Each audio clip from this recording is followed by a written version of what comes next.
नमस्ते वासुदेवाय। ओम अज्ञानातिमिरान्धस्य ज्ञानञ्जनं शलाकया चक्षुरुन्मीलितं येन तस्मै श्रीगुरुवे नमः। श्रीचैतन्यमनोभीष्टं स्थापितं येन भूतले स्वयं रूप कदा मह्यं ददाति स्वपदान्तिकं। वन्देऽहं श्रीगुरु श्रीयुतपदकमलं श्रीगुरून् वैष्णवांश्च श्रीरूपं साग्रजातं सहगण रघुनाथ अन्वितं तं सजीवम् साद्वैतं सावधूतं पर्जनसहितं कृष्ण चैतन्य देवं श्री राधा कृष्ण पादान सगण ललिता श्री विशाखा अन्वितांश। हे कृष्ण करुणा सिंधु दीनबंधु जगतपते गोपेश गोपिका कांत राधा कांत नमस्तुते। तप्त कांचन गौरांगी राधे वृंदावनेश्वरी वृषभानुसुते देवी प्रणमामि हरिप्रिये। नमो विष्णुपादाय कृष्णपृष्ठाय भूतले श्रीमति भक्ति वेदांत स्वामिन् इति नामिने। नमस्ते सरस्वती देवे गौरवाणी प्रचारिणे निर्विशेष शून्यवादी पाश्चात्यदेशतारिणे। जय श्री कृष्ण चैतन्य प्रभु नित्यानंद श्री अद्वैत गदाधर शिवासादि गौर भक्त वृंद। हरे कृष्णा कृष्ण कृष्णा हरे हरे हरे राम राम राम हरे हरे। हरे कृष्णा सभी को हरे कृष्णा। और ये जो भगवत गीता को समझने की हमारी यात्रा है, इसके 16वें दिन आपका बहुत बहुत स्वागत है आप सबका। और मैं सबसे पहले याद करती हूँ अपने आध्यात्मिक गुरु पूज्य गुरुदेव श्रील प्रभुपाद जी को, और साथ ही साथ जो इस कार्यक्रम के जनक हैं श्री श्री राधा गोविंदा मंदिर मैंगलोर के अध्यक्ष हैं नमो निष्ठादास प्रभु जी, उनको समर्पित करती हूँ ये सत्र को, उनको दंडवत प्रणाम करती हूँ और आप सभी भक्तों का स्वागत करती हूँ। अपने आचार्यों को, अपने शिक्षा गुरुओं को, अपने दीक्षा गुरुओं को नमन करती हूँ। सबको हरे कृष्णा, सभी को हरे कृष्णा। तो आज का अध्याय शुरू करने के पहले, जैसे आप लोग रोज करते हैं, आप लोग की इच्छा के अनुसार कल का श्लोक पढ़ते हैं। तो कौन कौन हैंड रेज कर सकते हैं, कौन पढ़ना चाहता है? नए लोगों को पहले हम चांस देते हैं, अगर जो लोग अभी तक नहीं पढ़े हैं वो लोग हैंड रेज करें, लेकिन अगर नए लोग नहीं हैंड रेज करते हैं तो ललिता माता जी पढ़िए। माता जी हरे कृष्णा। कृष्ण।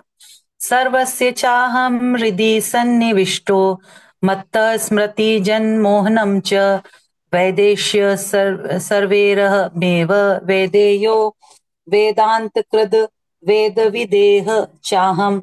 मैं सबके हृदय में विराजमान हूँ और मुझसे ही और स्मृति ज्ञान और स्मृति उत्पन्न होती है। सभी वेदों द्वारा मुझे जाना जाना चाहिए। वास्तव में मैं ही वेदांत का संलग्न करता हूँ और मैं ही वेदों का ज्ञाता हूँ। हरे कृष्ण। हरे कृष्णा माता जी, मैं एक बार पढ़ देती हूँ, आप लोग फिर उसके बाद पढ़िएगा। सर्वस्व चाहं हृदि सन्निविष्टो मत्ता स्मृति ज्ञानं पोहनं च वेदैश्च सर्वैरहमेव वेद्यो वेदांत कृद्वेद विदेव चाहम्। यहाँ थोड़ा सा जो है मिस्टेक है, वहाँ मैंने जहाँ से लिया वहाँ पे से, तो इसीलिए मैंने इसको पढ़ लिया है। थोड़ा सा आप लोग आए चाहे तो भगवत गीता से पढ़े और चाहे तो इसी से पढ़े। हरे कृष्णा। अनुकंपा माता जी हरे कृष्णा पढ़िए माता जी। हरे कृष्ण माता जी, दंडवत प्रणाम। हरे कृष्णा माता जी। सर्वस्व चाहं हृदि सन्निविष्टो मत्तः जन्मोहनं च वेदेश सर्वैरहमेव वेद्यो वेदांत कृतवेद देवी देव चाहम्। मैं सबके हृदय में विराजमान हूँ और मुझसे ही स्मृति ज्ञान और विस्मृति उत्पन्न होती है। सभी वेदों द्वारा मुझे जाना जाना चाहिए।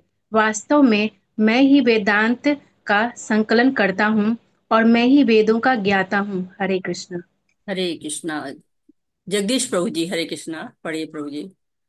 प्रभु जी हरे बुक से पढ़ कृष्णा लीजिए, माता जी, भगवत गीता दंडवत से तो प्रणाम। ज्यादा अच्छा होगा, ये थोड़ा जी, बुक गलत से है बुक यहाँ से ही पे। पढ़ूंगा माता जी।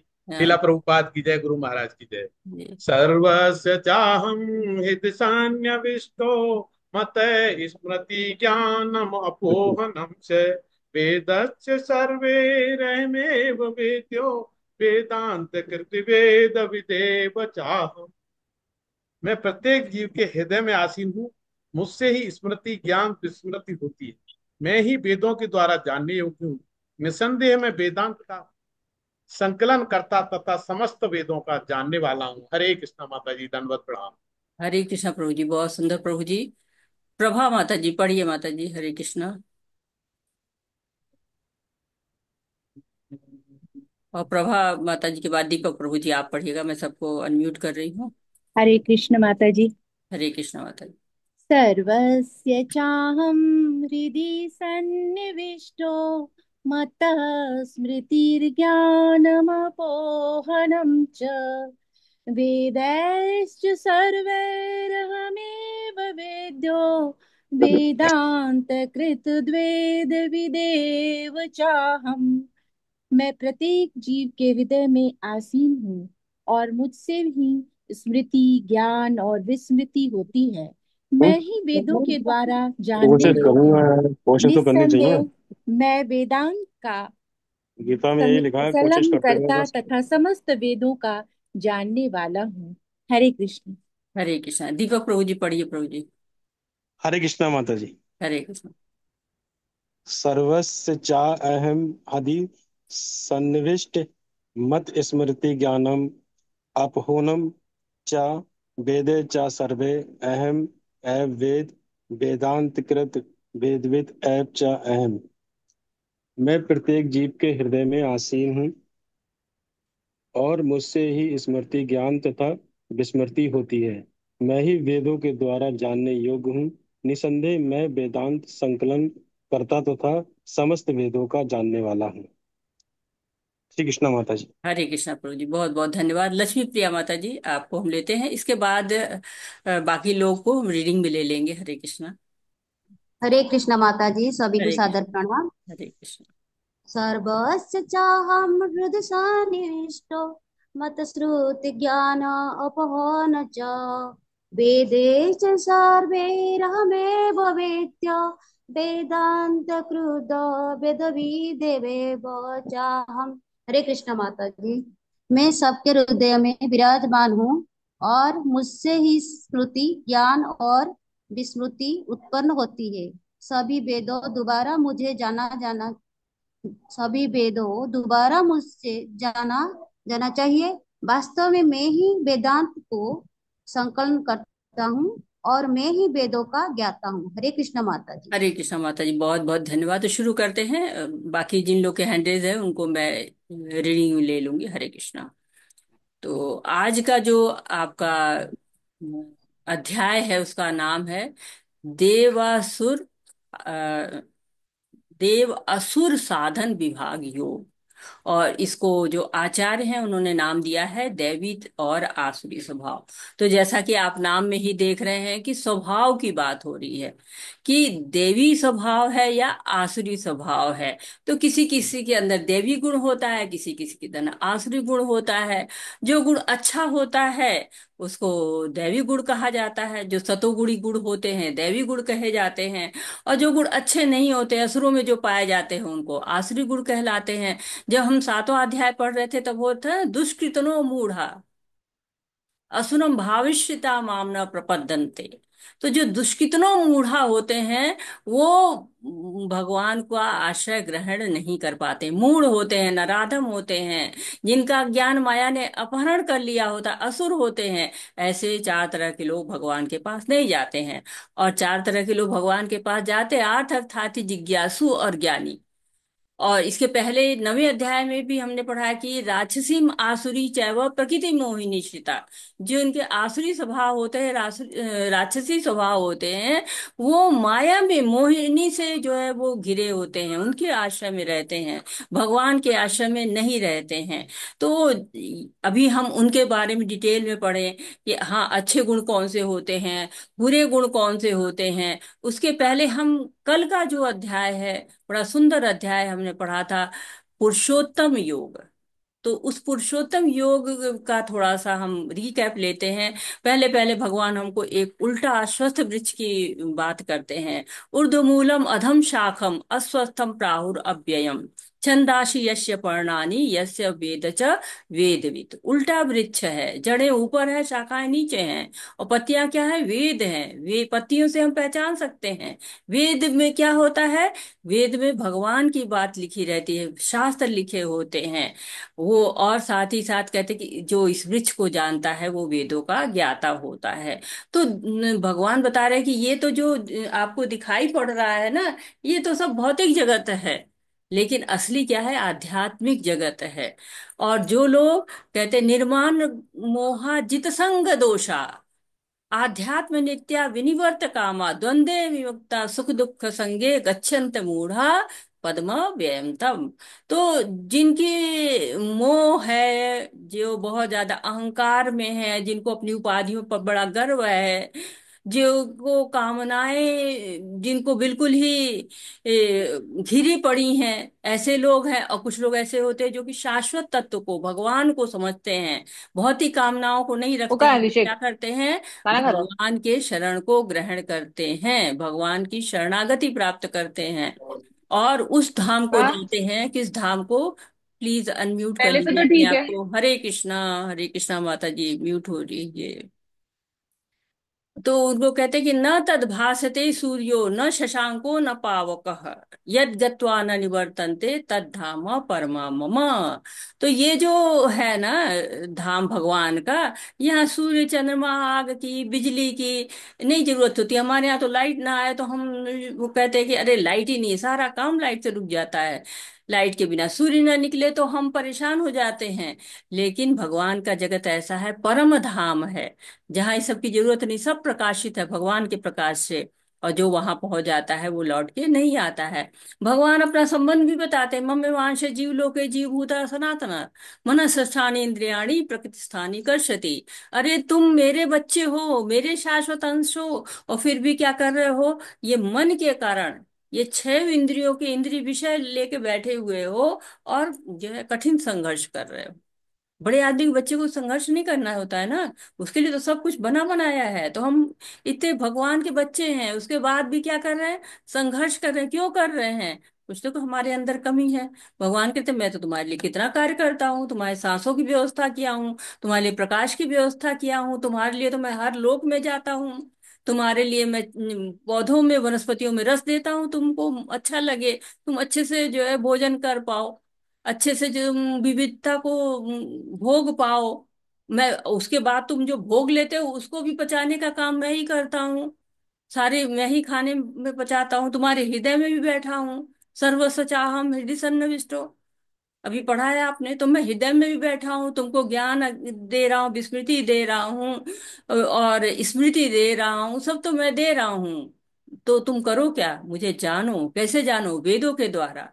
वेद किस लिए लिखे गए हैं, क्यों दिया है मैंने? ताकि तुम मुझे जान पाओ। और जीव के बारे में बताया कि 2 तरह के जीव होते हैं, च्युत और अच्युत, क्षर और अक्षर जो कहते हैं। और उससे ऊपर कौन होता है?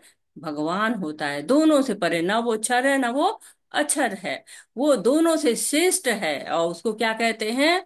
यो मामेव सम्मूढ़ो जानाति पुरुषोत्तम स सर्वविधि भजति माम सर्वभावेन भारत। तो वो क्या करता है कि मुझको पुरुषोत्तम के रूप में जानता है। कौन? जो मेरी भक्ति करता है, भगवान की जो भक्ति करता है। और भगवान ने कहा ये तुमको मैंने समझाया है, ये तुम इति गुह्यतम शास्त्रम इदम मुक्त मया नघ एतद बुद्ध्वा बुद्धि मान्यासा कृतकृतश्च भारत। तो तुम जो ये गुह्यतम शास्त्र बताया है, ये अगर तुम जान जाओ, ये तुम अगर फॉलो कर लो, तो क्या होगा? तुम मुझको प्राप्त कर पाओगे। तो भगवान ने पूरा हमको बता दिया कि हाँ, आपको एक, कि मैं पुरुषोत्तम हूँ और मेरा एक धाम है। अब कहीं भी जाना होता है तो क्या होता है, हमको जो है वो टिकट की जरूरत पड़ती है, पासपोर्ट, वीजा। जरा सा भी बाहर जाना हो तो कितने कितने सर्टिफिकेट लगाना पड़ता है, कोरोना सर्टिफिकेट, क्या क्या सर्टिफिकेट लगते हैं, कितने डॉक्यूमेंटेशन करना पड़ता है। लेकिन भगवान के धाम जाने के लिए इन सब डॉक्यूमेंटेशन की जरूरत नहीं है, गुणों की जरूरत है। कुछ गुण चाहिए हमारे अंदर, जो क्या हो, आसुरी न हो, दैवी गुण हो, तब भगवान के पास जाएंगे। आसुरी गुण रहेंगे तब ज्यादा रहेंगे। वैसे तो कहते हैं ना कि सब में कुछ अच्छाइयां होती हैं, सब में कुछ बुराइयां होती हैं। लेकिन क्या होता है, जिसमें ज्यादा अच्छाइयां होती, ज्यादा अच्छे गुण होते, उसको क्या कहते हैं, दैवी कहते हैं, देवता स्वरूप है ये। तो होता ही है, जैसे आग होती है, आग जलाते हैं, आग भी बहुत पवित्र मानी जाती है, उसमें जो कुछ भी आप डालिए सब पवित्र होता जाता है। लेकिन आग के साथ क्या होता है, धुआं होता है। धुआं क्या होता है, प्रदूषण होता है। वो अच्छा नहीं होता, कोई धुआं नहीं चाहता है। लेकिन क्या होता है, जब आग पर हवा करते हैं तो आग जलती है, धुआं कम होता चला जाता है, आग भभक उठती है। और धुएं पर हवा करेंगे तो धुआं फैलता जाएगा, इस कमरे से उस कमरे, पूरे घर में धुआं धुआं। वैसे ही देवी गणों को जब हम पोषित करेंगे तो हमारे अंदर आसुरी गुण कम होते जाएंगे। और आसुरी गुणों का अगर हम पोषण करते रहेंगे तो हमें आसुरी ही गुण मतलब हमारे अंदर आते चले जाएंगे। तो प्रश्न होता है कि शरण लेनी पड़ेगी हमें अपने दैवी गुणों के लिए, भगवान की भक्ति के लिए। तो हम ले कैसे, हमारा एक पैर तो भौतिक दुनिया है में है, दूसरा पैर हमारा आध्यात्मिक दुनिया में रखना हम चाहते हैं। तो कुछ तो हमें वहां पे आकर्षण होना ही चाहिए, क्योंकि भौतिक दुनिया तो हमें बड़ी आकर्षक लगती है। तो भगवान हमें बताते हैं, अपने धाम के बारे में बता चुके हैं, और हमें बता रहे हैं कि तुम कौन कौन से गुण विकसित कर लोगे तो तुम हमारे धाम में पहुंच चले जाओगे। क्यों, यहाँ के घर जो आपके हैं उसमें कितना भी रंगाई बताई इंटीरियर कर लें, कितना भी सुंदर पर्दे लगा लें, कितने भी सुंदर बिस्तरे लगा लें, लेकिन क्या होगा, इस घर को छोड़ना ही पड़ता है। ऐसा कोई नहीं है ना कि जो यहीं पर रह जाए। अमर कोई भी नहीं है। अमर जो भी है ना, वो अमर का मतलब ये नहीं होता है कि आप यहाँ भी बने रहेंगे। अमर का मतलब ये होता है कि हाँ, आपको जरा व्याधि की समस्या ज्यादा नहीं होगी, लेकिन ऐसा नहीं है कि आपका कभी मृत्यु ही नहीं होगी, कभी बचे ही रहेंगे। अमर का मतलब ये नहीं होता है। तो मृत्यु से बचने के लिए हम डॉक्टरों का उपयोग करते हैं, औषधियों का उपयोग करते हैं, लेकिन जाना तो पड़ता ही है कि यहाँ पे रुक नहीं सकते हैं। जो हमारा चिंतामणि धाम जो है, जगह चिंतामणि प्रकर सुदम शिव, कल्प वृक्षु लछा वृतेषु, सुरभरी पालयंतम लक्ष्मी सहत सत संभ्रम सैव्यमानम। तो ऐसे जो है जगह पे, जो चिंतामणि प्रकर है, जहाँ कल्प वृक्ष है, जहाँ पर सुरभि पालयंतम, सुरभि पली हुई रहती है, जहाँ लक्ष्मी सहस्त्र सत हैं, सहस्त्रों लक्ष्मियां हैं, वो गोविंद आदि पुरुष है, उनको हम भजन करते हैं, तो वो भगवान जो है वो उस जगत में जाने की। तो हमने भौतिक जगत की और तुलना अश्वत्थ वृक्ष में पहले की थी, जो पहले हमारा था। अब देखते हैं भगवान यहाँ पर हमको क्या बताना चाहते इस अध्याय में। तो ये अध्याय शुरुआत ही देखिए कैसे होती है, श्री भगवान उवाच से।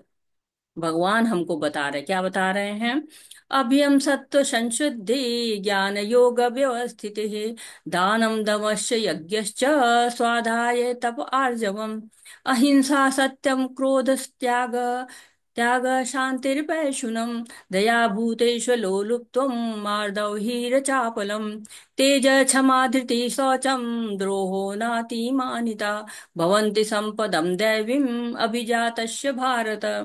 भगवान ने कहा, भरत पुत्र, निर्भयता, आत्मशुद्धि, आध्यात्मिक ज्ञान का अनुशीलन, दान, आत्मसंयम, यज्ञ परायणता, वेदाध्ययन, तपस्या, सरलता, अहिंसा, सत्यता, क्रोध विहीनता, त्याग, शांति, चिद्यान्वेषण में रुचि, समस्त जीवों पर कल्याण, पर करुणा, लोभ विहीनता, भद्रता, लज्जा, संकल्प, तेज, क्षमा, धैर्य, पवित्रता, ईर्ष्या तथा सम्मान की अभिलाषा से मुक्ति, ये सारे दिव्य गुण है जो दैवी प्रकृति से संपन्न दैव तुल्य पुरुषों में पाए जाते हैं।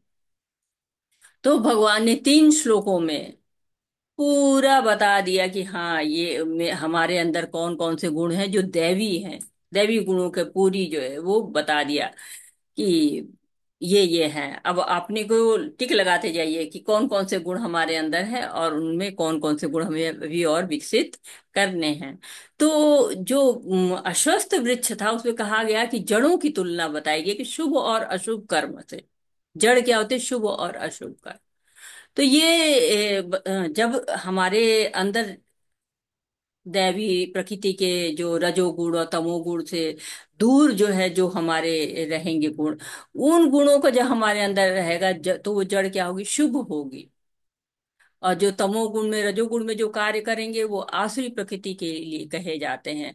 तो हमें अपने दैवी गुणों को देखना है। इसमें थोड़ा सा हम इन गुणों के बारे में भी जान लेते हैं। निर्भयता, अभयम।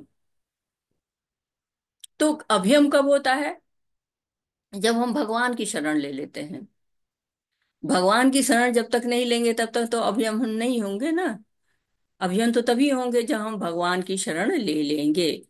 और कहते हैं कि हमारे साथ भगवान है। कहते हैं अकेले जाना तो क्या कहते हैं, रास्ते पर भगवान भगवान रट लेना, रास्ते पर जो है वो, या भगवान को साथ लेके जाइए तो वो हमारी रक्षा करेंगे। जैसे प्रभुपाद जी कहते हैं अभयम थे, नाम ही उनका अभय चरण था। तो अभय होना चाहिए हमारे अंदर। और अभय तभी आता है जब हमको, अकेले तो हम डरते हैं ना, जब हमें लगे भगवान हमारे साथ है डर खत्म हो जाता है। कहते हैं ना कि भगवान की मतलब हरे कृष्णा जपो। आत्मशुद्धि, भगवान की भक्ति क्या करती है? शुद्धि कारक होती है। शुद्धि आ जाती है जब हम भगवान के कार्यों को करते हैं। भागवतम कहती है कि यस्यास्ति भक्ति भगवत किंचना सर्वे गुण सस्त समासते सुरा। कि जब हम उच्च गुण अपनाते हैं, जैसे धर्म है, ज्ञान है, त्याग है, ये जब लक्षण प्रकट होते हैं तो कब? जब भगवान की हम भक्ति करते हैं तब। और जो भगवान की भक्ति नहीं करता है ना, वो उसके अंदर अच्छे गुण नहीं आ पाते हैं। तो इसके लिए करना क्या है? हमको भगवान की शरण लेना है। भगवान की भक्ति हमको करते रहना है।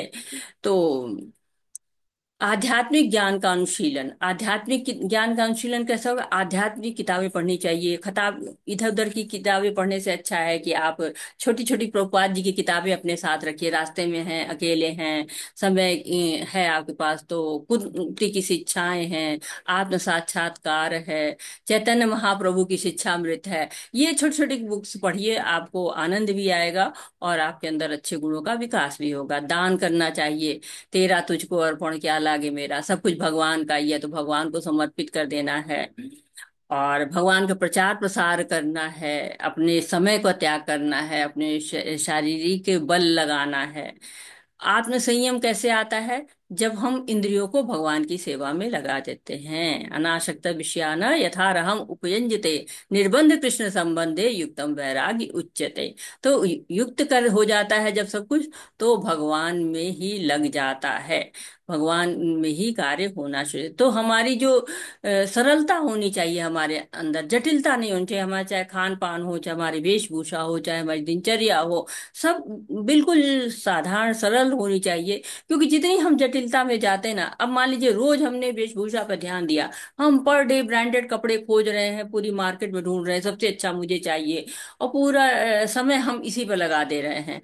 आज क्या पहना है, कल क्या पहनेंगे, परसों क्या पहनेंगे, हम यही वेशभूषा पे, या खान पान में सुबह क्या खाया है, दोपहर में क्या खाएंगे, शाम को क्या खाएंगे। तो ये पूरी जटिलता जो है वो विधान डालती है। ठीक है, जो मिल गया खा लेंगे, जो मिल गया पहन लेंगे। शरीर ढकना हमारा मेन उद्देश्य होना चाहिए।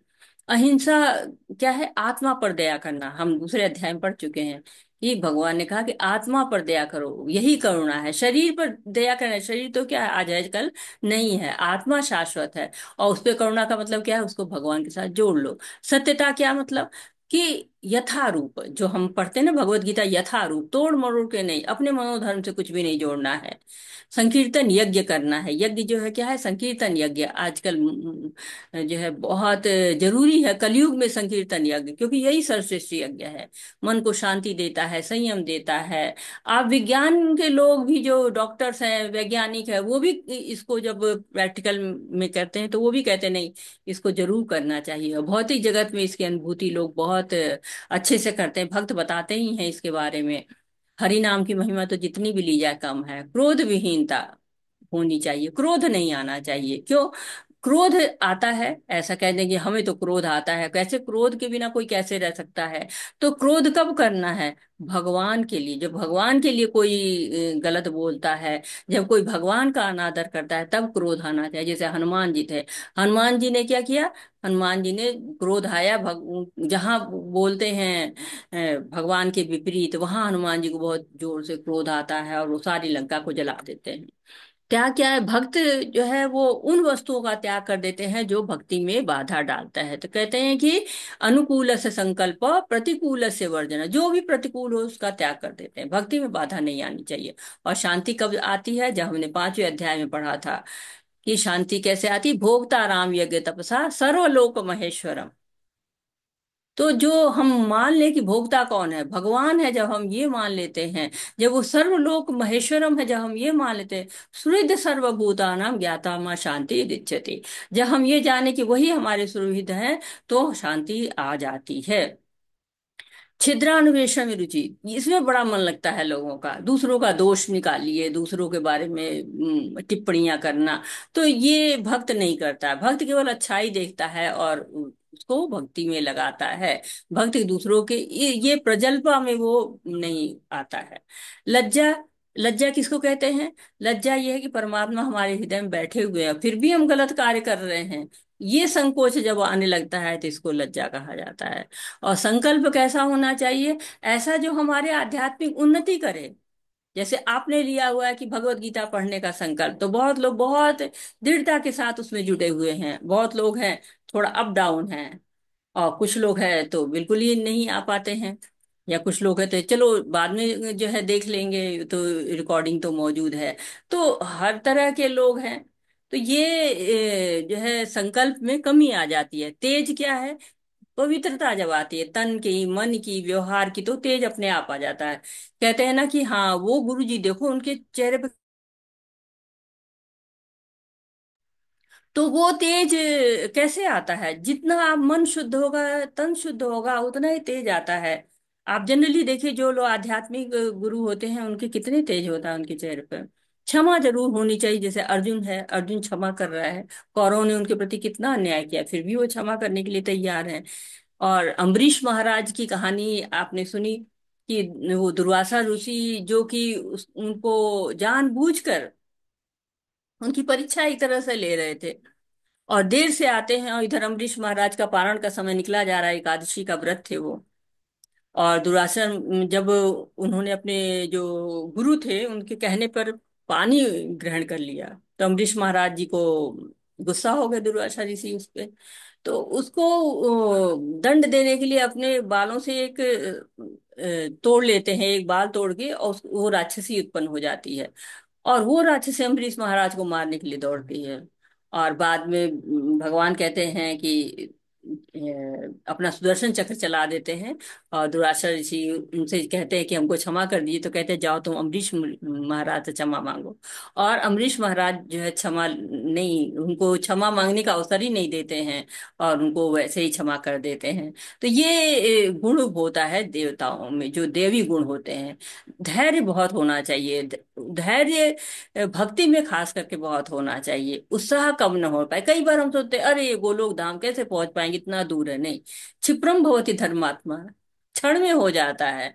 तो धैर्य रखने की बहुत जरूरत है। हमारे संस्कार ऐसे होते हैं ना, बहुत सारे आवरण चढ़े हुए हैं, तो भक्ति में रुचि हमारी कम हो जाती है। ऐसे में धैर्य की बहुत आवश्यकता होती है कि भक्ति कम न होने पाए।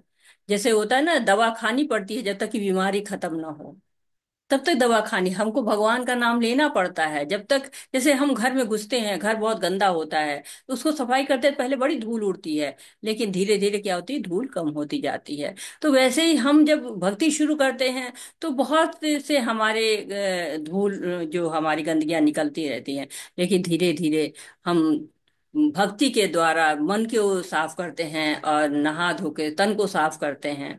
चैतन्य महाप्रभु का भी हमने पढ़ा ना, चेतो दर्पण मार्जनम, जो चित्त रूपी दर्पण है, मन रूपी दर्पण है, उसको साफ करो।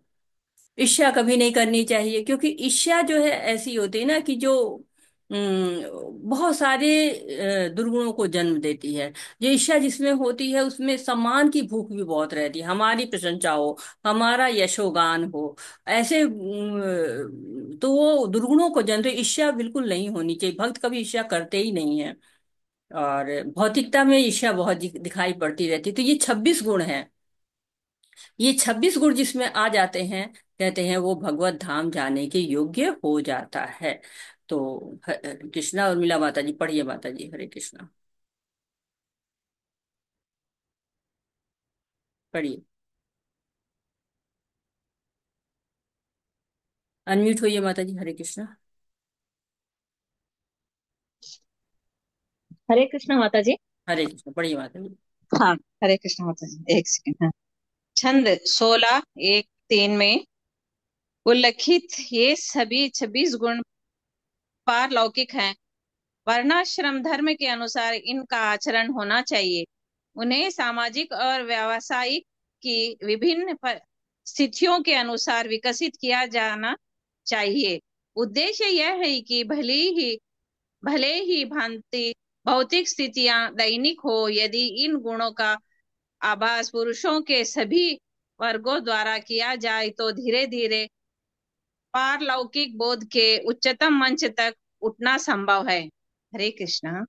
हरे कृष्णा माता जी, बहुत बहुत धन्यवाद। तो धन्यवाद। प्रभुपाद जी महाराज हमारे लिए क्या कह रहे हैं, तात्पर्य में कह रहे हैं कि हो सकता है कि ये गुण हमारे अंदर ना हो, या कम मात्रा में हो, इतने ज्यादा मात्रा में ना हो। तो इन गुणों को क्या करना, विकसित कर सकते हैं। ऐसा नहीं है कि नहीं नहीं हमारे अंदर तो ये गुण है नहीं तो आए, नहीं नहीं, विकसित किया जा सकता है। गुण होता सबके अंदर है, लेकिन हाँ वो अविकसित अवस्था में होता है। जब विकसित कर लेंगे तो क्या होता है, मनुष्य भी देवता के समान हो जाता है। तो हर किसी में किसी न किसी गुण की प्रधानता होती है। कहते हैं ना, वो तो बड़ी दया करते हैं, वो तो बड़ा त्यागी हैं, वो तो बड़े मीठा बोलते हैं, वो तो बड़े विनम्र हैं। तो ये गुण सबके अंदर होते हैं। उन्हीं गुणों के आधार पर भगवान ने 4 वर्ण बनाए, ऐसा हम पहले पढ़ चुके हैं। चातुर्वर्ण में सिस्टम गुण कर्म विभाग कि मैंने 4 वर्ण बनाए हैं। और किसके आधार पे, गुण और कर्म के आधार पे। तो हर व्यक्ति के अंदर गुण हैं, बस उनको हमें विकसित करना है। कौन से गुणों को, जो कि पारलौकिक गुण है, जो कि आध्यात्मिक गुण है, उनके बारे में वो कह रहे हैं। अभी बता रहे हैं आसुरी गुण। अब इन गुणों को विकसित नहीं करना है। दंभो दर्पोभिमानश्च क्रोध पारुष्यमेव च अज्ञानम चाभिजातस्य पार्थ संपद मासुरीम। हे पिता पुत्र, दंभ दर्प अभिमान कोट क्रोध कठोरता तथा अज्ञान, ये सारे आसुरी स्वभाव वालों के गुण हैं। तो ये आसुरी स्वभाव के अंदर ये गुण आते हैं, दंभ दर्प अभिमान क्रोध। देखिए जो दैवी गुण है वो 26 थे, और यहाँ पे जो ये गुण हैं वो कितने हैं, 1 2 3 4 5 6, जो है 6 ही गुण इतने कमाल करते हैं कि पूरा आसुरी जीवन हो जाता है इन्हीं गुणों के कारण ही। जबकि जब दैवी गुण ज्यादा हैं, और लेकिन ये गुण अपने आप में, देखिए हिरण्यकश्यप को राक्षस कैसा बना दिया, रावण को क्या बना दिया। तो ये गुण, एक ही गुण, 2 गुण ही इतने काफी हैं जो असुर बनाने के लिए बहुत ज्यादा हैं। तो दंभ क्या है, दंभ वो होता है कि आप हैं नहीं, दिखावा करते हैं, घमंड करते हैं ना। जैसे कि बहुत से लोग कहते हैं मैं भगवान हूं, मैं भगवान, तो भगवान तो है नहीं। रावण कहते थे मैं भगवान हूं, मेरी पूजा करो। हिरण्यकश्यप कहता था मैं भगवान हूं, मेरी पूजा करो। तो भगवान तो थे ही नहीं, लेकिन वो दिखावा कर रहे थे। दर्प क्या होता है, घमंड। घमंड का दूसरा रूप दर्प कहलाता है। तो जैसे हमारे समाज में भाई बहुत पावर है, हम बहुत बलशाली हैं, हमारे परिवार में बहुत धन है, हमारा परिवार बहुत शक्तिशाली है, तो ऐसे, या हमारे अंदर बहुत सीएम है, पीएम हैं, बहुत बड़े बड़े लोग हैं, तो ये घमंड हो जाता है। जैसे इंद्र को अपने पद का बहुत घमंड हो गया था। इंद्र का पोस्ट भी रेगुलर होता है, बदलता रहता है। ये नहीं है कि एक लोग इंद्र के पद पर बैठ गए तो चले जा रहे, शाश्वत नहीं है। है, बदलता रहता है हमेशा। हर युग के जो है वो हमेशा समय पर आता है, तो एक नए इंद्र हो जाते हैं। जब सृष्टि प्रलय संहार फिर नई सृष्टि बनती है, तो हर बार जो है वो इंद्र का पोस्ट बदलता रहता है। तो ये जो इस समय वर्तमान समय में इंद्र जो है वो पुरंदर हैं कहे जाते हैं, जो अदिति और कश्यप के पुत्र हैं। अदिति देवताओं की माता हैं। अदिति के जो है वो पुत्र 12 हैं। वो मतलब देवताओं की माता वो हैं, सारे देवता गण उनसे आए हुए हैं। और अभिमान क्या है? जो मान की अभिलाषा रखते हैं, इनको बड़ी सम्मान की भूख होती है कि हमको सब लोग बड़ा कहें। हमेशा वो देखते रहते हैं तन के कि हाँ, कौन मुझे नमस्ते कर रहा है कि नहीं, कौन कोई कर रहा है कि नहीं। जैसे दक्ष जी थे, दक्ष जी को शिव जी ने नमस्कार नहीं किया तो बुरा मान गए। तो ये भी क्या है? ये अभिमान की निशानी होती है। बहुत मान की आशा रहती। क्रोध, क्रोध का अनुभव है आप लोगों की, आसुरी स्वभाव है। ये कहते हैं ना कि क्रोध में आता है आदमी तो आगा पीछा सब भूल जाता है। और क्रोध, कहते हैं कि क्रोध की अग्नि आदमी स्वयं भस्म हो जाता है। जैसे लकड़ी है ना, लकड़ी से अग्नि जलती है। लकड़ी, दो लकड़ियों को रगड़ दीजिए तो अग्नि जलती है, तो वो लकड़ी को ही जला देती है। जब जंगल में आग कैसे लगती है? बांस होते हैं ना, लंबे लंबे बांस होते हैं, और वो बांस जब आपस में रगड़ खाते हैं तो रगड़ खा के लकड़ी जलती है और जंगल में आग लग जाती है और सारे बांस जो है नष्ट हो जाते हैं। तो ऐसे जो असुर होते हैं, वो अपने जो क्रोध है उसके कारण ही अपने आप को नष्ट कर लेते हैं। कठोर नहीं होना चाहिए, कटु नहीं बोलना चाहिए, प्रिय बोलना चाहिए। क्योंकि लोग कटु बोलकर ही बिना मारे ही मार देते हैं। तो ये किसी को भी अच्छा नहीं लगता है। सब लोग अच्छी बातें सुनना चाहते हैं, कोई कटु बात नहीं सुनना चाहता है। अज्ञानता, ये तो तमोगुण का प्रभाव है। ज्ञान पर पर्दा पड़ा रहता है, कहते हैं ना, ज्ञान पर पर्दा पड़ा है, अकल पर पर्दा पड़ा है। क्यों? क्योंकि तमोगुण से इतना आदमी ए, आच्छादित हो गया है कि उसका ज्ञान, उसके मतलब ज्ञान पर अज्ञान का प्रभाव पड़ गया है। दैवी संपद विमोक्षाय निबंध्यायासुरी मता, मासु च संपदम दैवीम अभिजातोषी पांडवा। दिव्य गुण मोक्ष के लिए अनुकूल है और आसुरी गुण बंधन दिलाने के लिए। हे पांडुपुत्र, तुम चिंता मत करो, क्योंकि तुम दैवी गुणों से युक्त होकर जन्मे हो। अब जब इतना सुनते हैं ना, तो अर्जुन खुद ही चिंता में पड़ जाते हैं। तो भगवान पहले ही बोल दे रहे कि तुम चिंता में मत पड़ो, तुम जो है दैवी गुणों से युक्त हो। भगवान अर्जुन को उसकी स्थिति बता रहे हैं कि तुम जो है भले ही मेरे कारण मोहित अवस्था में हो, ये नहीं बता रहे हैं, लेकिन हाँ वो कह रहे हैं कि तुम दैवी गुणों से युक्त है। दैवी गुण होते तो क्या होता है? भगवत धाम जाएंगे। आसुरी गुण क्या होता है? फिर इसी पृथ्वी पे लेते, क्योंकि आसुरी लोगों को भोग बहुत चाहिए होता है। भोग के कारण वो यहाँ पृथ्वी पर सारा कुछ भोगता बनना चाहते हैं। और देखिए कि कुबेर तक को रावण ने जो है अपने कब्जे में कर लिया था, क्योंकि वो अकाउंटेंट था ना, देवताओं के जो है कोषाध्यक्ष जो कहे जाते वो थे। तो उनको भी अपने कब्जे में कर लिए थे, क्योंकि वो सब पर अधिकार चाहते, भोग चाहते हैं। और अर्जुन को भगवान ने बता ही दिया कि तुम दैवी गुणों से युक्त होकर जन्मे हो। तो क्या अर्जुन साधारण पुरुष है? नहीं, वो भगवान के पार्षद हैं। जब भगवान इस धराधाम पे आते हैं ना, तो उनके पार्षद भी उनके साथ आ जाते हैं। जैसे भगवान रामचंद्र जी आए थे तो वानर रूप में उनके पार्षद आ गए। कौशल्या माता हैं, दशरथ जी हैं, कैकेयी है, सुमित्रा है, भरत हैं। ये सब लोग पार्षद थे उनके, वो आगे। जब कृष्ण रूप में आते हैं तो गोपियां आती हैं, ग्वाले आते हैं, माता यशोदा आती हैं, देवकी माता, वसुदेव, नंद, सब नित्य पार्षद हैं। तो भगवान पहले भी कह चुके हैं ना भगवत गीता की, बहुनि में व्यतीतानि जन्मानि तव चार्जुन, तान्यः वेद सर्वाणि न त्वं वेत्थ परंत। बहुत सारे जन्म हमारे तुम्हारे हो चुके हैं, मुझको सब याद है, तुमको याद नहीं है। तो भगवान की वाणी को अर्जुन बहुत ध्यान से सुन रहे हैं और सोच रहे हैं कि मैं तो क्षत्रिय हूँ, और क्षत्रिय युद्ध लड़ता है। युद्ध लड़ता है तो क्रोध भी आता है, पारुष्य भी होता है, कठोरता भी आती है, कटु शब्द भी लोग बोल देते हैं एक दूसरे के। तो मैं भी क्या आसुरी हूँ क्या? तो भगवान ने कहा नहीं, तुम चिंता मत करो, तुम जो है वो भगवान के पार्षद हो, तुम मेरे पार्षद हो।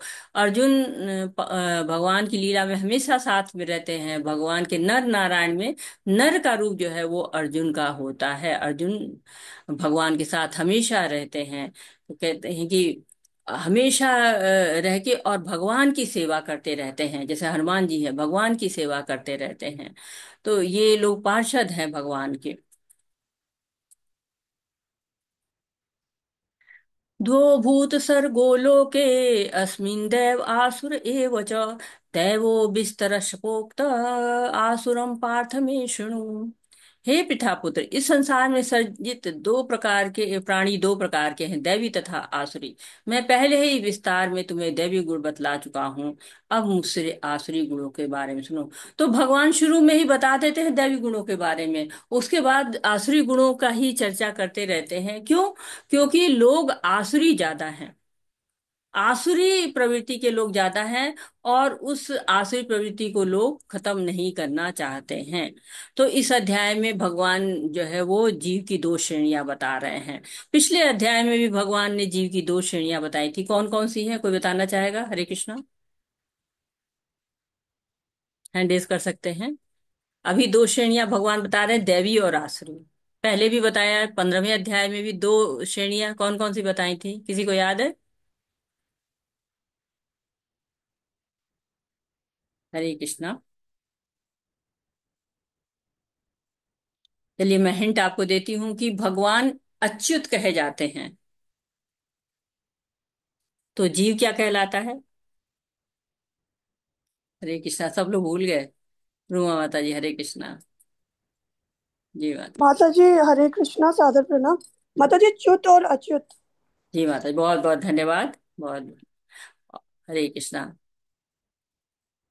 तो भगवान कह रहे हैं कि दो श्रेणियां हैं, एक दैवी तथा दूसरी आसुरी। तो भगवान ने दैवी गुणों के बारे में बताया, 26 गुणों के बारे में बड़े विस्तार से। अब आसुरी गुणों की चर्चा कर रहे हैं। तो शास्त्रों में बताया गया है ना कि दोनों की उत्पत्ति एक ही जगह से है, दोनों प्रजापतियों के संतान हैं। फिर भी अंतर क्यों हो जाता है? कोई बताया चाहेगा क्यों अंतर हो जा रहा है? दोनों जब प्रजापति की संतान हैं तो दोनों को एक से होना चाहिए, कहते हैं ना दो भाई हैं तो एक से होने चाहिए, तो क्यों है ऐसा? पूनम माता जी, हरे कृष्णा। हरे कृष्णा माता जी, दंडवत। हाँ। माता जी, जो कहानी सुनी है उसमें ये कहा जाता है कि वो आ, सायं समय में किए गए कार्य की उत्पत्ति, अंधेरे की उत्पत्ति, इसलिए उनमें आसुरिक गुण आए। और वे जो माता जी से जिनसे प्रकट हुए वो मतलब वो समय का ही सारा खेल था कि वो गलत समय में जो प्रोसेस हुई उसके कारण वो दैविक मतलब वो असुर पैदा हुए, और जो सही टाइम पे प्रोसेस हुई तो इस कारण से उनके बच्चे सारे ही अच्छे देवता प्रकट हुए समय का। हरे कृष्णा माता जी। माता जी भागवतम की कथा बता रही हैं, जो अदिति हाँ जी। और कश्यप मुनि के माता जी बताना चाह रही। माता जी बहुत डीप में चले गए जी हाँ। हैं। तो हरे कृष्णा माता जी, बहुत बहुत धन्यवाद। तो प्रश्न ये चल रहा था ना कि दोनों की उत्पत्ति एक जगह से है, दोनों प्रजापति की संतान है, पर अंतर क्यों हो जाता है? तो हरे एक कृष्ण से। माता जी, मैं बताऊं? मैं जी बताऊं बताइए। माता जी? जी माता जी, बिल्कुल बताइए। हरे कृष्ण, दंडवत प्रणाम। माता जी, सूर जो है, देवता जो है, वो भगवान को चाहते हैं, भगवान की पूजा, भगवान में ही लगे रहते हैं, भगवान की ज्यादा ये करते हैं, तपस्या करते हैं, भगवान के ही प्रणाम करते हैं। लेकिन असुर जो है वो भगवान को नहीं लाइक करते, तो हम वैसे ही है ऐसे। जी माता जी, हरे कृष्णा। जी हरे कृष्णा। हरे कृष्णा, बहुत बहुत धन्यवाद माता जी। तो यहाँ पर बता रहे हैं कि दोनों एक संतान होने के कारण भी, और दोनों लोगों ने सही बताया है। थोड़ा सा उसको मैं और रिफाइन कर रही हूँ कि जो देवी गुणों वाले लोग होते हैं वो शास्त्रों को मानते हैं, और जो आसुरी गुणों वाले होते हैं वो शास्त्रों को नहीं मानते हैं। प्रभुपाद जी तो कहते हैं ना कि अगर आप ऐसी संतान नहीं उत्पन्न कर पाते जिसको जन्म मृत्यु के चक्र से बचा पाए, तो आपको माता पिता बनने का अधिकार ही नहीं है, देवता बनने का अधिकार ही नहीं है, गुरु बनने का अधिकार ही नहीं है। अगर आप जो आपके आश्रित हैं, उनको, आपके जो स्वजन हैं, उनको अगर आप जन्म मृत्यु के चक्र से नहीं बचा सकते हैं। गुरु न सस्यात स्व जानो न सस्यात पिता न सस्यात जननी सस्यात दैवम न तत्स्यात् न पतिश न सस्यात् भोगोपद यह संपेत मृत्युम। जो जन्म मृत्यु से नहीं बचा सकता है उसको माता पिता नहीं बनना चाहिए, गुरु नहीं बनना चाहिए, देवता नहीं बनना चाहिए। ये है। तो मेन जो कारण होता है वो ये होता है कि शास्त्रों से ये लोग दूर रहते हैं, जो असुर लोग होते हैं। और जो देवी गुण वाले होते हैं वो शास्त्रों के अनुसार सारे कार्यों को करते हैं। तो मेन है कि जो आसुरी लोग होते हैं वो मनमाना बिहेवियर करते हैं, मनमाना कार्य करते हैं। प्रवृत्तिम च निवृत्तिम च जना न विदुरासुरा न शौचम नापि चाचारो न सत्यम तेषु विद्यते। जो आसुरी है वो नहीं जानते कि क्या करना चाहिए क्या नहीं करना चाहिए। क्यों? उनमें न तो पवित्रता, न उचित आचरण और न ही सत्य पाया जाता है। तो प्रवृत्तिं च निवृत्तिं च, करना क्या है और करना नहीं है ये बताया गया है। कि जो आसुरी लोग होते हैं वो लोग नहीं जानते कि क्या कर रहे हैं, सही कार्य कर रहे हैं कि गलत कार्य कर रहे हैं। और जब उद्देश्य कोई नहीं रहता है तो परिणाम भी कोई नहीं निकलता है। जब आप किसी उद्देश्य से कोई काम करेंगे तभी तो वो परिणाम सार्थक होगा। जो मन को भाया वही कार्य करना शुरू कर दिया तो ज्ञान भी नहीं होता है। कुछ लोग जानते नहीं है, कुछ लोग जानते भी हैं तो उसको व्यवहार में नहीं लाते हैं। तो ऐसे भी लोग होते, तो वो भी लोग क्या होते हैं, मन के अधीन होते हैं। वो भी गलत कार्य करना शुरू कर देते हैं। जैसे मन कह रहा है कि सुबह मत उठो, अब सुबह उठेंगे तभी तो आप अपनी दिनचर्या को ठीक से कर पाएंगे, नहीं तो दिनचर्या आपकी प्रभावित होगी। रात में देर तक जगेंगे, सवेरे देर तक जगेंगे, सारी दिनचर्या कहते हैं ना कि अरे आज तो सो के उठे तो बड़ा लेट हो गया, सारा तो कार्यक्रम ही इधर उधर हो गया।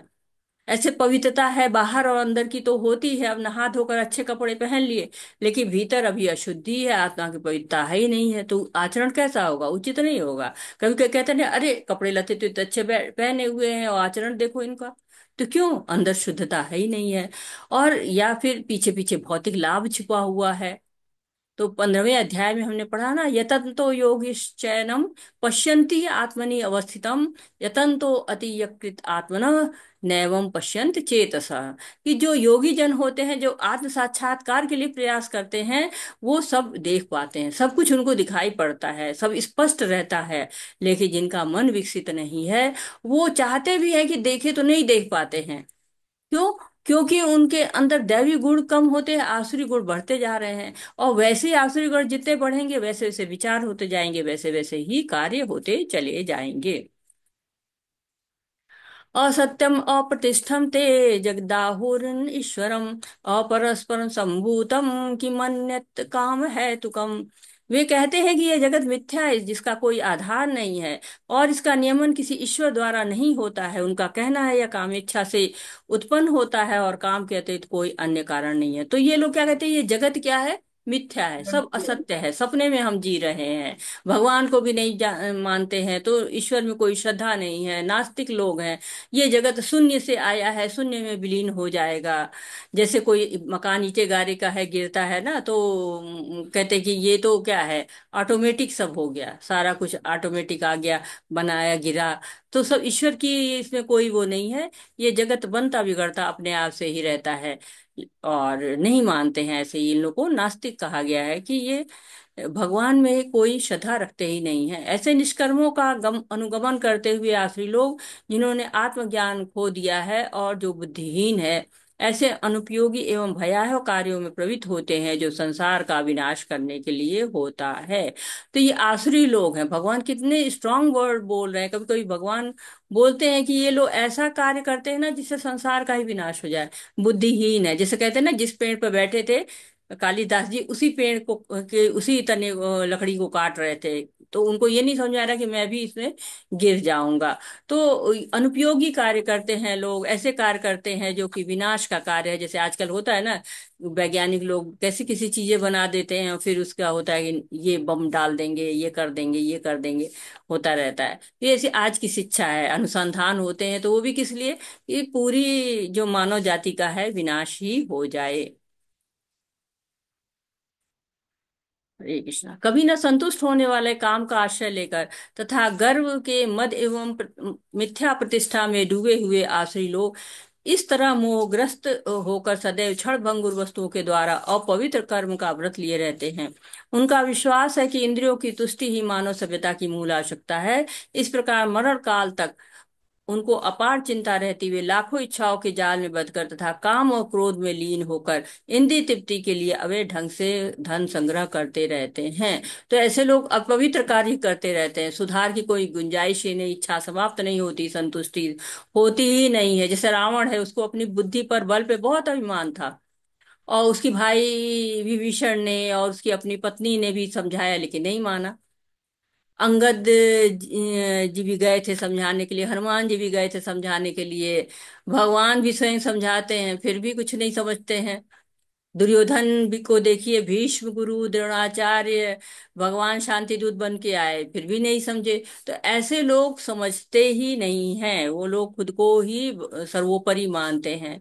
जैसे परीक्षित महाराज का राज्य था, समाप्त होने वाला था द्वापर युग और कलयुग आने वाला था। परीक्षित महाराज के कारण कलयुग आ ही नहीं पा रहा था। कलयुग प्रयास करता है और युद्ध भी होता है, युद्ध होने के कारण परीक्षित महाराज जीत जाते, कलयुग हार जाता है। तो वो शरणागत हो जाता है, हमको शरण दीजिए। तो अब सतयुग आया, त्रेता युग आया, द्वापर युग आया, तो कलयुग को तो आना ही था। परीक्षित महाराज के कारण नहीं आ पा रहा है, तो जब शरण ले लिया तो क्षत्रिय को तो शरण देना ही पड़ता है। तो उनसे कहा कि कहाँ शरण लोगे, तो चार जगह चुनता है। तो ऐसे जगह चुनता है जहां से धर्म नष्ट हो जाए। तो धर्म के चार स्तंभ होते हैं, सत्य, दया, तप और शौच।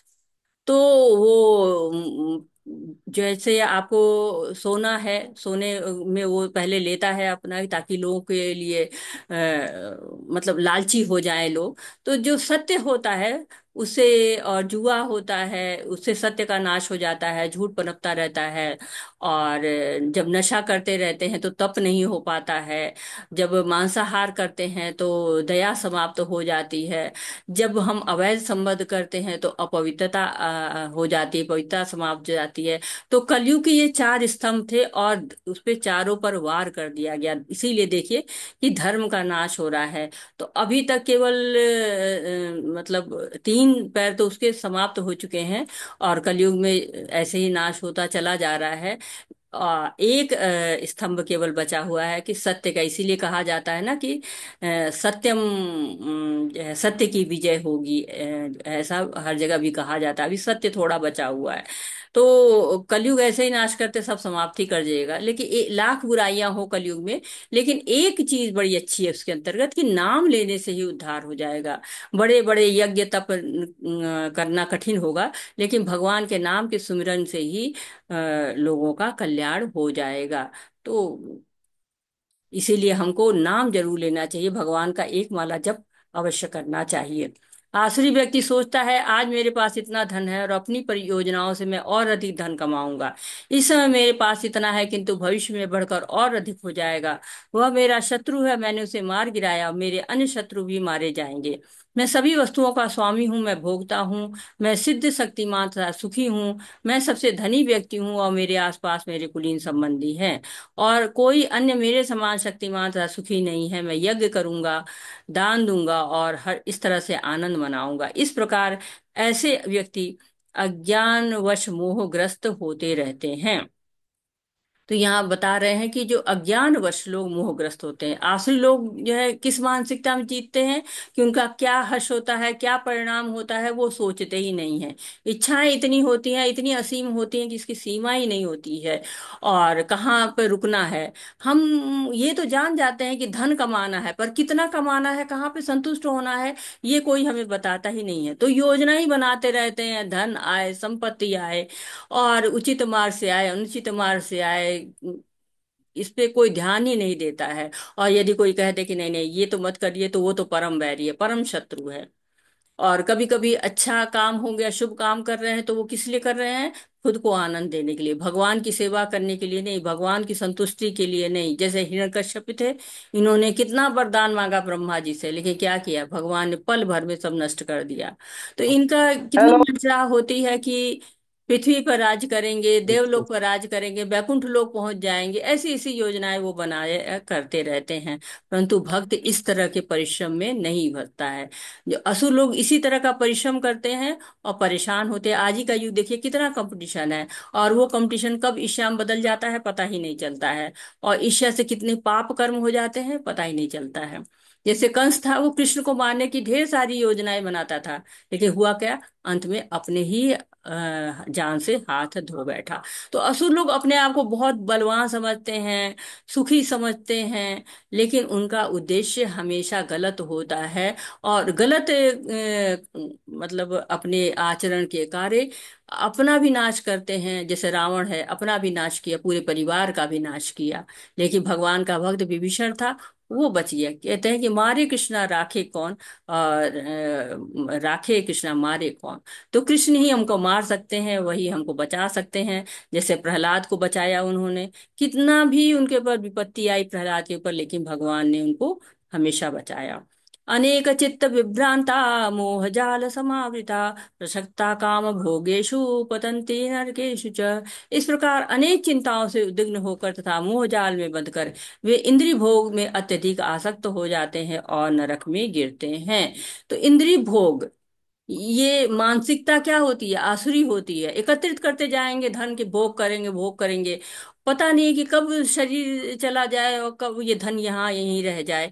ये लेकिन नहीं, उनको अपनी बुद्धि का बड़ा अभिमान होता है, तो लोग शक्तिशाली लोग को, बुद्धिमान लोग को जोड़ते हैं अपने साथ, अपनी प्रतिष्ठा बनी रहे, हम सुरक्षित रहें। लेकिन जब शरीर त्यागने का समय होता है तो क्या होता है, चिंताएं बढ़ जाती हैं, क्योंकि इतना तो जतन किया, इतना इंतजाम किया और भोग पाए नहीं। जैसे रावण सीढ़ी बना रहे थे, कितना सीढ़ी उच्च लोग तक पहुंचेंगे, लेकिन प्रयास किया, विफल हो गया। तो जब वो प्रयास विफल होते हैं तो वो चिंता में पड़ जाते हैं।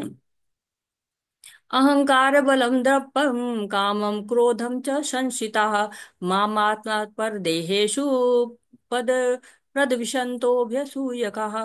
मिथ्या अहंकार, बल, दर्प, काम और क्रोध से मोहित होकर आसुरी व्यक्ति अपने शरीर में तथा अन्यों के शरीर में स्थित भगवान से ईर्ष्या और वास्तविक धर्म की निंदा करने लगते हैं। तो आसुरी लोग भगवान से ईर्ष्या करते हैं, और भगवान से जैसे शिशुपाल जी थे, वो भगवान से ईर्ष्या करते थे। युधिष्ठिर ने राजसूय यज्ञ में बुलाया, और कृष्ण को जब श्रेष्ठ पुरुष चुना गया तो वो परेशान हो गए, उनको अच्छा नहीं लगा, और उन्होंने बहुत भगवान को बुरा भला कहना शुरू कर दिया। तो उनको ये कष्ट नहीं था कि हमको क्यों नहीं बनाया, उनका मेन कष्ट तो यह था कि भगवान को क्यों बना दिया गया। तो ऐसे लोग ईर्ष्या से परेशान होते हैं।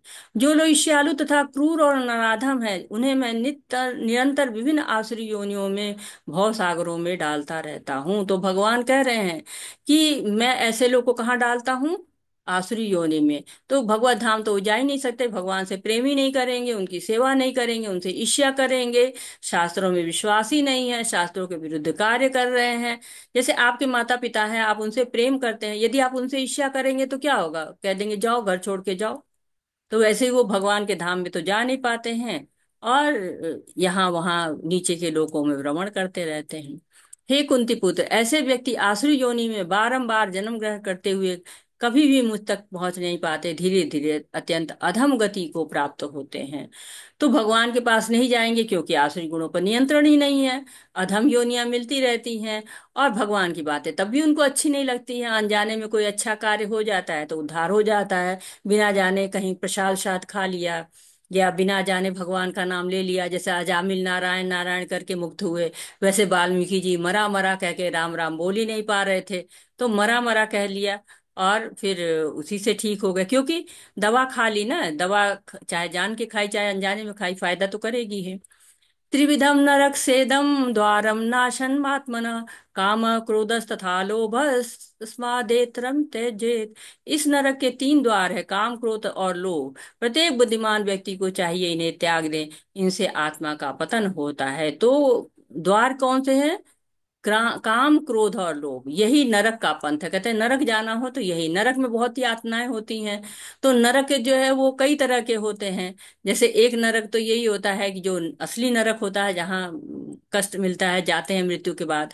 और कभी कभी ये संसार भी जो है वो नरक हो जाता है हमारे लिए, जीवन हमारा नारकी हो जाता है। और तीसरा नरक हमारे अंदर ही रहता है, क्योंकि अगर हम भगवान के प्रति नहीं सोच रहे तो क्या हुआ, हमने अपने जीवन को नारकी ही बना रखा है। एतेभिर्मु एतैर्विर्मुक्तः कौन्तेय तमोदवारेस्तिभिर् आचर्य आत्मनः श्रेय ततो यातिम पराम गतिम। हे कुंती पुत्र, जो व्यक्ति इन तीनों नरक द्वारों से बच पाता है वह आत्म साक्षात्कार के लिए कल्याणकारी कार्य करता है, इस प्रकार क्रमशः परम गति को प्राप्त करता है। तो ये इनसे बचना चाहिए, क्योंकि ये गुण का मूल, सारे जो आसुरी गुण है उनका मूल ही यही काम क्रोध है, लोभ है। तो इनसे बचना चाहिए।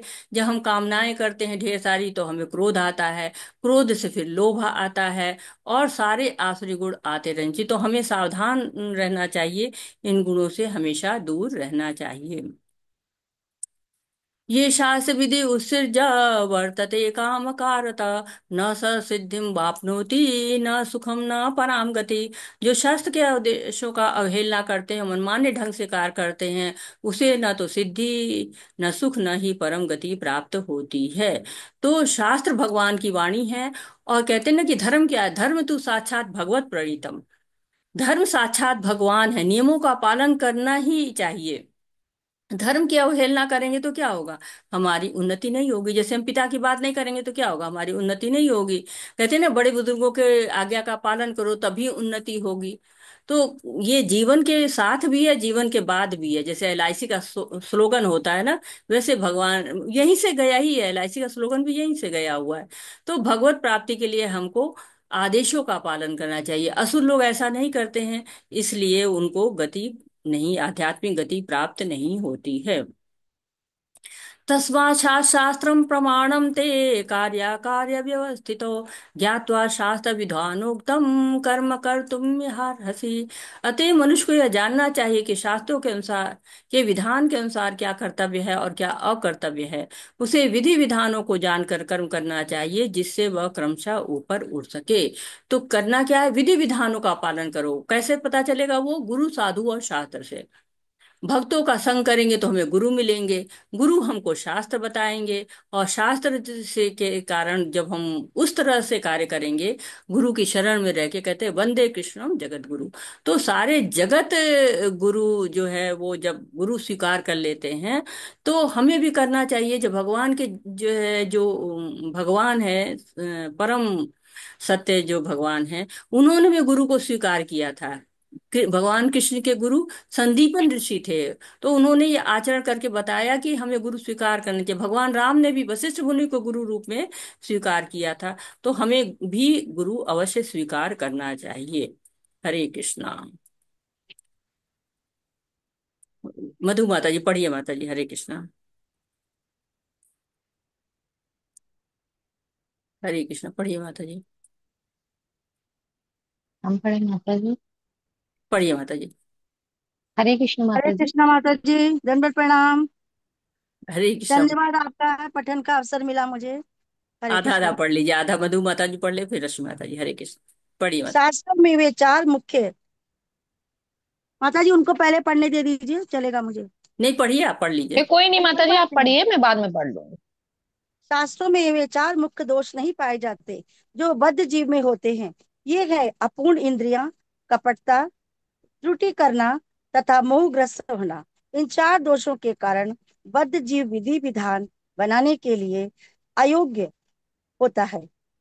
अतः विधि विधान जिनका उल्लेख शास्त्र में होता है, जो इन दोषों से परे होते हैं, सभी बड़े महात्माओं, आचार्यों तथा महापुरुषों द्वारा बिना किसी परिवर्तन के स्वीकार कर लिए जाते हैं। शास्त्रों के नियमों का पालन किए बिना कोई सिद्धि प्राप्त नहीं कर सकता। अतएव जो शास्त्रों के तात्पर्य को वास्तव में समझता है, वो भाग्यशाली माना जाता है। हरे कृष्णा। हरे कृष्ण माता धन्यवाद। जी, धन्यवाद माता जी। पढ़िए रश्मि माता जी। हरे कृष्ण। हरे कृष्ण माता जी। हरे यह कृष्ण। भौतिक शक्ति प्रकृति के तीन गुणों से बनी है। इसके पूर्व की भगवान के ज्ञान का मार्ग खुले, मनुष्य को कम से कम सतुगुण तक ऊपर उठना होता है। दूसरों के लिए यदि उपयुक्त तथा प्रामाणिक गुरु का मार्गदर्शन प्राप्त हो जाता है तो उसका जीवन सफल हो जाता है, क्योंकि गुरु उच्च पद की और उन्नति का मार्ग दिखा सकता है।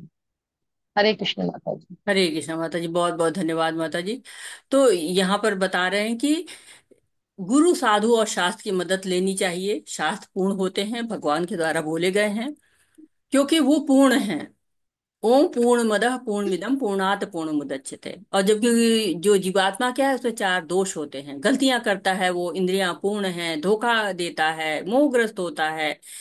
और इसीलिए हमें नियम मिले हुए हैं, क्योंकि हम नियम बनाने के भी योग्य नहीं हैं। तो ये भौतिक जो सृष्टि है वो चार गुणों से बनी हुई है, तीन गुणों से बनी हुई है। और इन तीन गुणों में जब उलझे रहते तो हमेशा हम इसमें घूमते रहते हैं। तो देवी और आसुरी गुण बताए गए हैं कि जब दैवी गुण हम अपने अंदर धारण करते हैं, उससे हम भगवान से जुड़ते हैं, सुख मिलता है, उससे हम भगवान से जुड़ते हैं, शांति आती है। मन बेचैन हो तो क्या होगा, 56 भोग भी बना के कोई रख दे तो अच्छा नहीं लगेगा। सुंदर पलंग भी हो, सुंदर चादर भी हो, तब भी नींद नहीं आएगी। तो आध्यात्मिक सुख ऐसा होता है जो बढ़ता जाता है, बढ़ता जाता है। लेकिन भौतिक सुख क्या होता है, ऐसे ही जितना आपने दुख सहा है ना, उतना ही सुख आपको मिलेगा। जैसे जितनी गर्मी आपने सही है, उतनी ठंडी हवा आपको सुख देगी। जितना ठंड आपने सहा है, उतना ही ताप आपको सुख देगा। जितना आपको भूख लगी है, उतना ही भोजन आपको प्रिय लगेगा। तो दैवीय गुण जब आते हैं तो सतोगुण आ जाता है, और जब रजोगुण और तमोगुण बढ़ता है तो आसुरी गुण आते जाते हैं। महाभारत में धृतराष्ट्र का वर्णन है, कृष्ण का भी वर्णन है, अर्जुन का भी वर्णन है। तो जिसके कारण पूरी जो है महाभारत हो गई। दुर्योधन वो है, वो अगर आसुरी नहीं होता, भगवान का कहना मान जाता, तो न अर्जुन कृपण होते, न भगवत गीता यहाँ आती। तो 18 दिन का युद्ध समाप्त हो गया, दुर्योधन को जो है वो। और दुर्योधन अब मृत्यु अवस्था में लेटा हुआ है, और भीम को प्रतिज्ञा जो है याद दिला रहे हैं भगवान, कि तुमने जंघा तोड़ने को कहा था, क्योंकि द्रौपदी को अपनी जांघ पर बैठाने को कहा था, तो भीम उसकी जंघा तोड़ देते हैं। तब कृष्ण को देख के दुर्योधन चिल्लाता है कि कृष्ण, तुम रक्षक हो, तुम ग्वाल बालों की सहायता करने वाले हो, तुम गोपाल हो, गोविंद हो, लेकिन सब कुछ तुमने ही किया है। तुमने कहा था मैं अस्त्र नहीं उठाऊंगा, लेकिन तुमने अप्रत्यक्ष रूप से कितनी बार शस्त्र उठा दिया, तो तुमने धोखा दिया है। तो कृष्ण कहते हैं कि तुम अपने कर्मों के लिए मुझे दोष मत दो। तुमको कितनी बार मैंने समझाया कि युद्ध मत करो। तुम्हारी दशा का मुख्य कारण क्या है, तुमने अपने वरिष्ठों की आज्ञा का पालन नहीं किया, तुमने शास्त्रों का कहना नहीं माना। तो जो आसुरी होते हैं वो अपने आप को सर्वशक्तिमान समझते हैं, सर्वबुद्धि समझते हैं, किसी की नहीं सुनते हैं। लेकिन अगर हम सुने, शास्त्रों की सुने, गुरु की सुने, और उनका पालन भी करें व्यवहार में, तो हम दैवी गुणों से को विकसित कर सकते हैं। और भगवत धाम की ओर जाने के लिए जो भक्ति की आवश्यकता है वो हम कर सकते हैं। वाछा कल्पतरुभ्यश्च कृपा सिंधुभ्य एव च पतितानां पावनेभ्यो वैष्णवेभ्यो नमो नमः। अनंत कोटि वैष्णव वृंद की जय। शीला प्रभुपाद की जय। भगवत गीता की जय। हरे कृष्णा हरे कृष्णा, कृष्णा कृष्णा कृष्णा कृष्णा हरे हरे हरे, हरे हरे, हरे हरे राम राम, राम हरे राम, राम राम राम हरे राम, हरे, हरे हरे, हरे कृष्णा हरे हरे हरे कृष्णा, कृष्णा, कृष्णा हरे कृष्ण कृष्णा, कृष्णा कृष्ण कृष्णा कृष्ण हरे हरे हरे हरे हरे, हरे, राम हरे राम राम राम हरे हरे हरे राम, राम राम राम राम हरे राम, राम हरे। हरे हरे हरे हरे। कृष्णा सभी को, सभी का हरे बहुत बहुत हरे कृष्ण धन्यवाद। माता जी। और हरे अगर कृष्ण आपका माता कोई जी, दंडवत प्रश्न है, प्रणाम। आपका कोई सुझाव है, आप कुछ कहना चाहते हैं, और आप कुछ ऐड करना चाहते हैं, या कुछ आप त्रुटि सुधार करना चाहते हैं, तो मोस्ट वेलकम। हरे कृष्णा सभी को, हरे कृष्णा। प्रभु जी हरे कृष्णा। हरे कृष्णा माता जी, धन्यवाद, प्रणाम। हरे कृष्णा प्रभु जी। जी प्रभु जी। हरे कृष्ण माता जी, कोटि कोटि धन्यवाद। हरे कृष्णा। किसी भी माता जी प्रभु जी का कोई प्रश्न है तो कृपया रेज हैंड करें, चैट बॉक्स में देखते हैं माता जी तब तक।